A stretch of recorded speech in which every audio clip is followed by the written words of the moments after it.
ကဲရွှေစည်းကကြနေပြီ snow ရေရွှေဝဲရမလားမြေဝဲရမလားဆိုတော့မေးထားတဲ့အမတွေပေါ့နော်ဒါကြောင့် snow ကရွှေရောင်းတော့ရွှေဝဲလို့ပြောရတယ်ဖြစ်မှာဆိုလို့ဒီချက်နှစ်ချက်နဲ့ပြန်ပြီးတော့ပြပြပေးမယ်ပေါ့နော်နံပါတ်1တစ်ချက်ကထားပါတော့ snow တို့ရှိမှရှိတဲ့ငွေအမောင်းကအရန်ကြီးလည်းမများဘူးအဲ့ဒီပတ်စံကိုလည်း snow တို့ကပျောက်ပြက်မှာကြောက်တယ်ထားပါတော့ snow တို့ခြံဝယ်ထားတယ်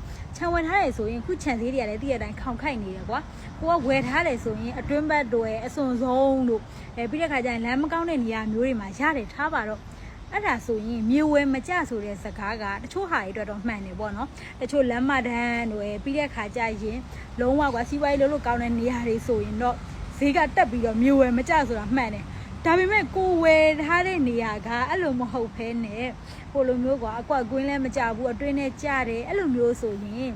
ဟိုဒီလိုရွှေစည်းကအမြဲတမ်းကြနေရလဲမဟုတ်တဲ့အတွက်ကြောင့်မလို့ပေါ့နော်ကိုကဟိုဒီလိုမျိုးရွှေစည်းနဲ့တွက်မယ်ဆိုရင်တော့ခြံကမြေဝဲမကြဆိုတာတော့တသက်မထဲမမှန်ဘူးစလုံးနေနေဆိုရင်တော့ကိုမှရှိရဲ့ပတ်စံအမောင်းကိုတကယ်တရွေးကနေစပြီးတော့ဆုထားလိုက်မယ်ရွှေစည်းကအမြဲတမ်းကြနေတာမဟုတ်တဲ့အတွက်ကြောင့်မလို့အတက်ဖက်ကိုပေါ့နော်ဟိုစလုံးတို့ရင်းနှစ်ကရွှေစည်းနဲ့ခုရွှေစည်းနဲ့တော့မတူဘူးလေအဲ့ဒါကြောင့်မလို့ဖြစ်နိုင်ရင်တော့စလုံးကတော့ရွှေဝဲစီခြင်းနဲ့မြေဝဲမကြဆိုတဲ့စကားလုံးတွေကပေါ့နော်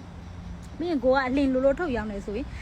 မြေဆိုတာကချက်ချင်းထုတ်ရောင်းလို့မရဘူးရွှေဆိုတဲ့သဘောတရားကြီးအခုသွားရောင်းအခုပတ်စံရတဲ့သဘောအခုပတ်စံရတယ်ပေါ့နော်စနိုးအနေနဲ့ဆိုရင်တော့မြေဝဲရမလားရွှေဝဲရမလားဆိုရင်တော့ရွှေကိုဝယ်ဖို့အတွက်အကြံပေးချင်ပါတယ်ကျေးဇူးတင်ပါတယ်စနိုးပါ